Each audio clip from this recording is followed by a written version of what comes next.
তো যারা নিয়মিত আমার এই ক্লাসটা করছো তারা প্রত্যেকে জানো শঙ্কর স্যার শিক্ষা বিজ্ঞান সিডিপি অর্থাৎ চাইল্ড ডেভেলপমেন্ট অ্যান্ড পেডাগোগি নিয়ে আমরা এগোচ্ছিলাম। যেহেতু সামনে টেট এক্সাম, তো তার প্রস্তুতি আমরা নিচ্ছি এবং সেই প্রস্তুতি নিতে গিয়ে আমরা কি করছি না, বিষয়ভিত্তিক যে ধারণা সেটা প্রথমে আমরা জানার চেষ্টা করছি। ইতিমধ্যে তোমরা যারা নিয়মিত ক্লাস করেছো প্রত্যেকে বুঝতে পারছো আজকের ক্লাসটা কি হবে। আমরা বুদ্ধির যে তত্ত্ব নিয়ে কিন্তু আলোচনা করছিলাম। তো ইতিমধ্যে আমরা আলোচনা করেছিলাম যে গার্ডনার যে বুদ্ধি, গার্ডনার কটি বুদ্ধির কথা বলেছিলেন না 8 প্রকার বুদ্ধির কথা বলেছিলেন। এবং সেখানে আমরা দেখেছিলাম যে সঙ্গীত বুদ্ধি, গাণিতিক বুদ্ধি, ভাষাগত বুদ্ধি, এগুলো আমরা আলোচনা করেছিলাম। এবং তার পর আমরা যেটা পড়লাম গিলফোর্ড, গিলফোর্ডের কটি বুদ্ধি ছিল না, গিলফোর্ড ত্রিমাত্রিক বুদ্ধির কথা বলা হয়েছিল। সেখানে সে 3টি মাত্রা কি না, প্রক্রিয়াগত মাত্রা, বিষয়বস্তুগত মাত্রা এবং উৎপাদনগত মাত্রা। তাহলে গিলফোর্ডের যে বুদ্ধি, তিনি বলছেন বুদ্ধি একক নয়, বুদ্ধি হচ্ছে ত্রিমাত্রিক। এবার আমরা যেটা পড়বো সেই বুদ্ধি হচ্ছে দুটি। ব্রিটিশ মনোবিদ চার্লস পিয়ারম্যান তার এই দুটি ফ্যাক্টর বা দুটি উপাদানের কথা বলেছিলেন। অনেকে এই দুটি উপাদান না বলে অনেক সময় বলে টু ফ্যাক্টর থিওরি, অনেক সময় চলে আসে টু ফ্যাক্টর থিওরি কার অথবা দ্বি উপাদান তত্ত্বটি কার, অবশ্যই স্পিয়ারম্যান। তো চলো আজকে আমরা পড়বো স্পিয়ারম্যানের টু ফ্যাক্টর থিওরি, সেখানে কি আছে একটু আমরা জেনে নেব। তো চলো দেখে নেই। এই যে দেখতে পাচ্ছ টু ফ্যাক্টর থিওরি বা দ্বি উপাদান তত্ত্ব আসতে পারে, অনেক সময় বলতে পারে দ্বি উপাদান তত্ত্বটি কার, তাহলে অবশ্যই কার না মনোবিদ স্পিয়ারম্যানের টু ফ্যাক্টর থিওরি। এই টু ফ্যাক্টর থিওরি তত্ত্বটি কবে আবিষ্কৃত হয়েছিল? 1904 সালে। স্পিয়ারম্যানের যে দ্বি উপাদান তত্ত্ব ছিল সেই দ্বি উপাদান তত্ত্বটি 1904 সালে কিন্তু তিনি কথাটি বলেছিলেন। ক্লিয়ার? এবার এই দ্বি উপাদান অর্থাৎ দুটি উপাদান কি কি আছে? এই দুটি উপাদান আছে, একটি জি উপাদান, অপরটি এস উপাদান। আমাদের জানতে হবে জি উপাদানটির মধ্যে কি আছে, এস উপাদানটির মধ্যে কি আছে। এই দুটো জানতে পারলেই আমাদের গল্প ক্লিয়ার। তো প্রথমেই আমরা কি করব, বিষয়টা বোঝার চেষ্টা করব এবং অর্থপূর্ণভাবে শেখার চেষ্টা করব, যাতে আমাদের একবার দেখলেই অনেক দিন পর্যন্ত মনে রাখতে পারি। তো কি বললাম, একটা হচ্ছে জি, জি মানে জেনারেল, জেনারেল বাংলা হচ্ছে সাধারণ, মানে জেনারেল ফ্যাক্টর মানে সাধারণ যে উপাদান। তো সাধারণ উপাদানগুলি কি প্রত্যেক ব্যক্তির মধ্যেই থাকে, ভালো করে বুঝবে। এস নয় কিন্তু, আমি কিন্তু জির কথা বলছি। জি, জি হচ্ছে সাধারণ উপাদান। এই সাধারণ উপাদান প্রত্যেকটি মানুষের মধ্যে থাকে, কারোর মধ্যে কম থাকে, কারোর মধ্যে বেশি থাকে। যার মধ্যে যত বেশি জি এর পরিমাণ মানে সাধারণ মানসিক ক্ষমতা বা সাধারণ যে উপাদান যত বেশি থাকবে, মানে জি এর পরিমাণ যার মধ্যে যত বেশি থাকবে সে তত ট্যালেন্ট হবে। মানে তুমি একটা স্পেশাল কাজ করার জন্য অবশ্যই তোমার জি এর পরিমাণ বেশি হতে হবে। জেনারেল নলেজ যার মধ্যে থাকবে, জেনারেল উপাদান যার মধ্যে থাকবে এবং তার মধ্যে কিন্তু এসটা কিন্তু থাকবে। তার মানে এবার এস কি, এস হচ্ছে বিশেষ উপাদান, সেটা আমরা অবশ্যই পড়বো, একটু উদাহরণ সহকারে পড়বো। তো চলো আমরা দেখে নেব এই জি এবং এস এর ব্যাপারটা কি বলতে চাইছি। তাহলে টু ফ্যাক্টর থিওরি আমাদের দুটি ফ্যাক্টরের কথা বলেছি। এবার 1 নম্বর দেখবো এই জি ফ্যাক্টর।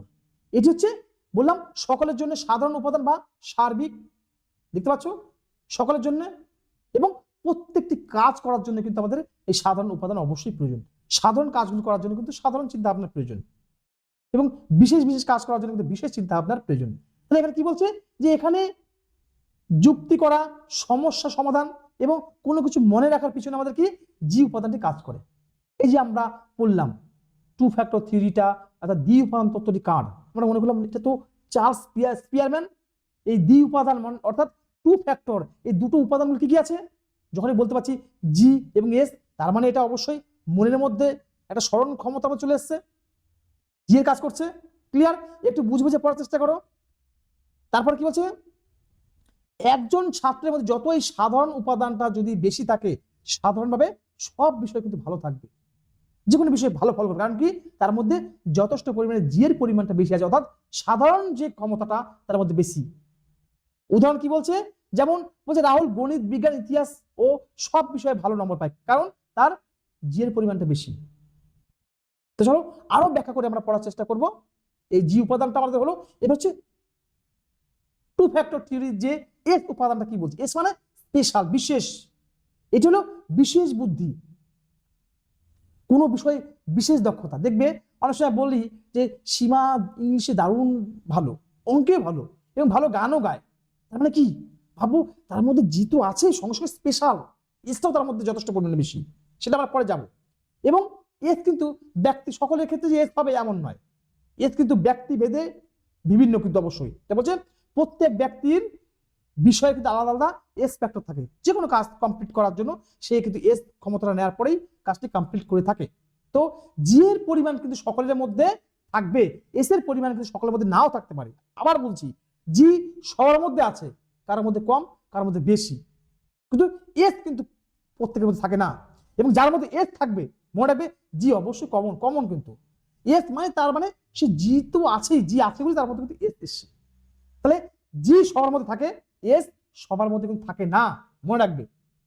উদাহরণ একটা দিচ্ছি দেখো, বলছে কেউ গণিতে খুব ভালো কিন্তু বাংলা বা অন্য বিষয়ে দুর্বল, হতেই পারে।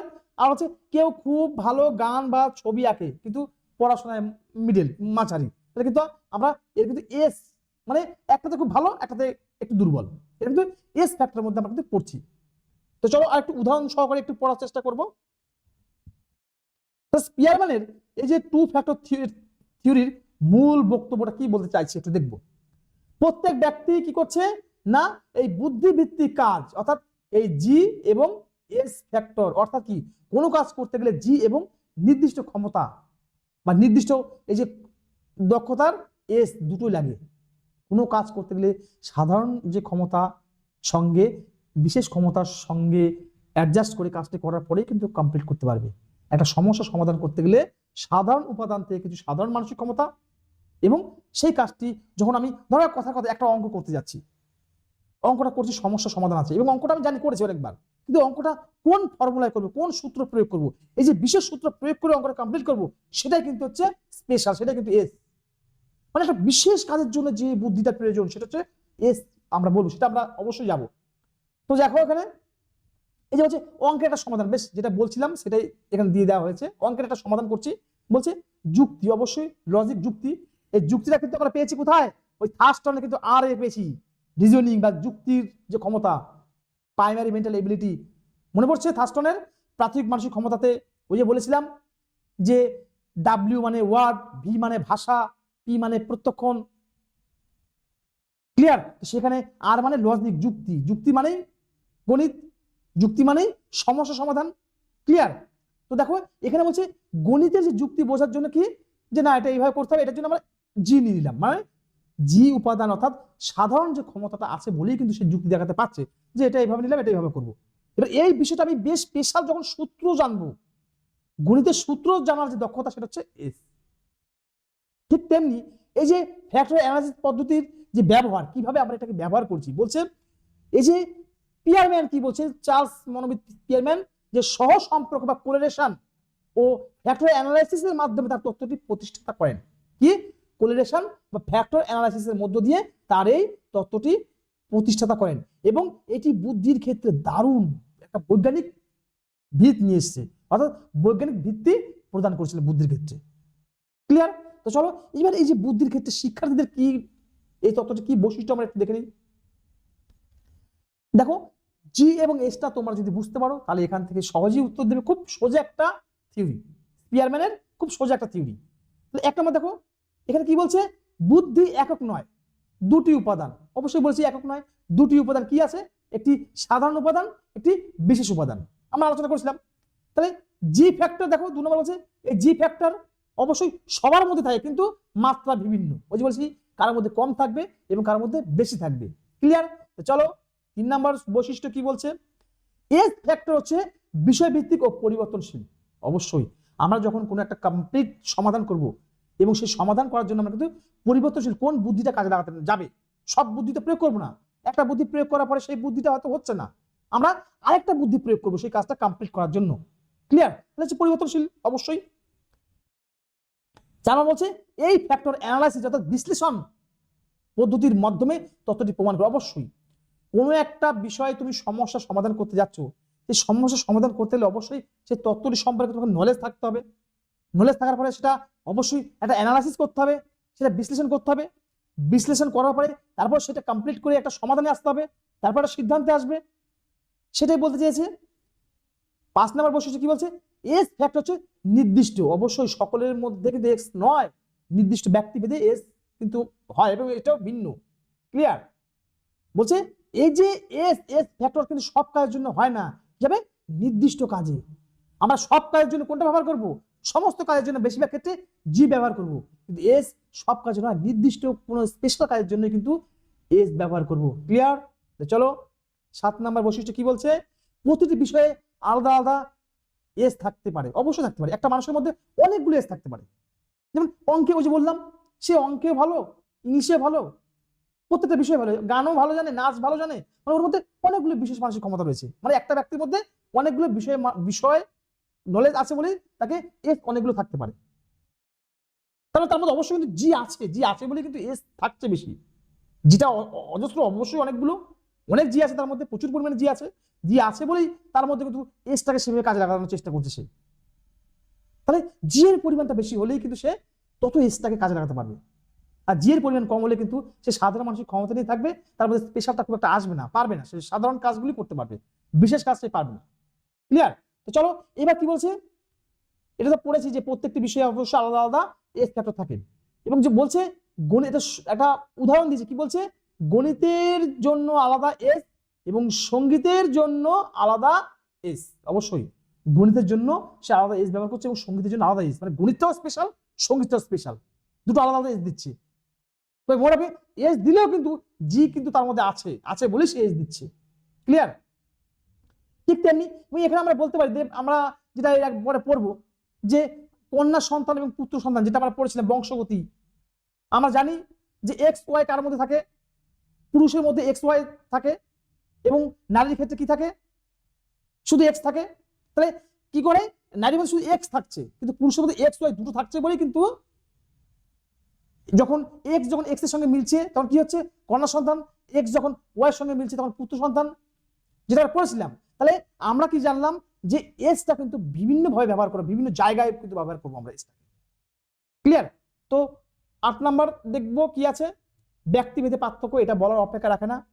আমরা যদি স্পিয়ারম্যানের জি এবং এসটা একটু বুঝে আমরা পড়তে পারি, তাহলে ওখান থেকেই আমরা এর পার্থক্য, শিক্ষার গুরুত্ব কিন্তু বলতে পারবো। তাহলে কি, যখন তুমি ক্লাসে পড়াবে তখন বলবে যে না জি ফ্যাক্টর এর মধ্যে অবশ্যই জি আছে, তুমি দেখেই বলতে পারবে, একটু তার সঙ্গে মিশলে, ক্লাস নিলে, তাহলে বলবে এর মধ্যে এস আছে, এসটাকে আর কিভাবে ডেভেলপ করা যায়, কার মধ্যে এস নেই, শুধু জি আছে, তো জিটাকে কি করে ডেভেলপ করে, জিকে ডেভেলপ করে এসে নিয়ে আসবো, সবকিছু তোমার হাতেই। মানে শিক্ষকের সংস্পর্শে কিন্তু একটা ছাত্রের সুপ্ত সম্ভাবনার পরিপূর্ণ ডেভেলপ হতে পারে। ক্লিয়ার? একই বিষয়, জি এর মধ্যে যে পার্থক্য সেটা সমান নয়, কারোর মধ্যে কম বেশি হতেই পারে। এবার কি বলছে, কেউ কোনো বিষয়ে খুব ভালো, আবার কেউ কোনো বিষয়ে পারদর্শী হতে পারে, ভালো এবং সেই বিষয় থেকে আবার পারদর্শী হতে পারে। ক্লিয়ার? তাহলে স্পিয়ারম্যানের এই যে টু ফ্যাক্টর থিওরির বৈশিষ্ট্য তো আমরা পড়লাম, এবার তার গুরুত্ব, তাহলে গুরুত্বটা কি, অবশ্যই আমরা যদি ডেফিনেশনটা যদি ভালো করে জানতে পারি তাহলে কিন্তু এর গুরুত্ব, বৈশিষ্ট্য আমরা এমনিতে লিখতে পারবো। তা দেখি এর যে গুরুত্ব কি, এখানে বলছে অবশ্যই কি বলছে, শিক্ষার্থীর ব্যক্তিগত পার্থক্য, অবশ্যই প্রত্যেকটা মানুষের মধ্যে একটা ব্যক্তিগত পার্থক্য থাকে, সেই ব্যক্তিগত পার্থক্যের মধ্য দিয়ে কিন্তু তার শিক্ষা ব্যবস্থা করতে হয়, সবার কিন্তু সমান এস বা জি থাকে না, সেই কারোর মধ্যে জি বেশি থাকবে, কারোর মধ্যে কম থাকবে, কাজেই সব বিষয়ে ভালো ফল হবে এমন নয়। যেমন কেউ নির্দিষ্ট বিষয়ে ভালো, তাহলে এস ফ্যাক্টর আসছে। উদাহরণটা দিচ্ছি, দেখো উদাহরণ কি বলছে, রাহুল গণিতে ভালো, তার মানে গণিতের ক্ষেত্রে তার এস উপাদানটি সবচাইতে বেশি। ক্লিয়ার? 2 নম্বর কি বলছে, উপযুক্ত শিক্ষণ পদ্ধতি নির্বাচন, তার মানে কি, সাধারণ বুদ্ধি বাড়াতে যুক্তিভিত্তিক সমস্যা সমাধান কার্যকলাপ দরকার, এবং বিশেষ দক্ষতা বাড়াতে বিষয়ভিত্তিক অনুশীলন দরকার। আর কি, গণিতে দুর্বল যে ছাত্র যারা থাকবেন তাদের জন্য বেশি পরিমাণে প্র্যাকটিস করানো, এটা হচ্ছে এস ফ্যাক্টরের উন্নয়ন করতে হবে।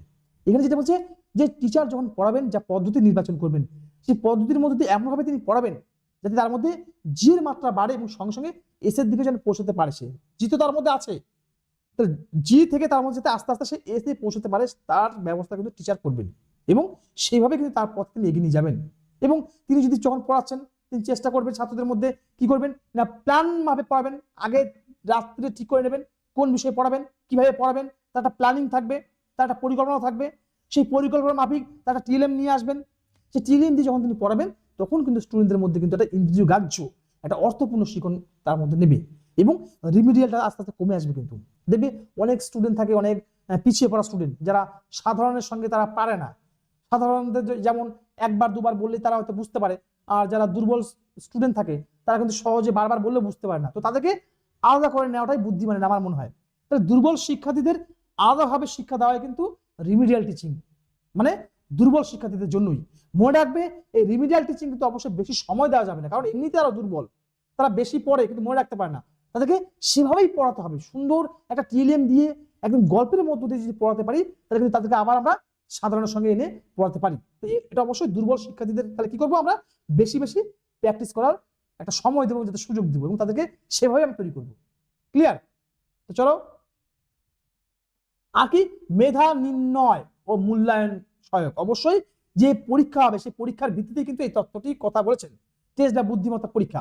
এর কি হবে, বিদ্যালয়ের ছাত্রদের মানসিক ক্ষমতা যাচাই করতে হবে। মানসিক ক্ষমতা যাচাই করার জন্য কিন্তু চেয়ারম্যানের এই ক্ষমতার প্রয়োজন।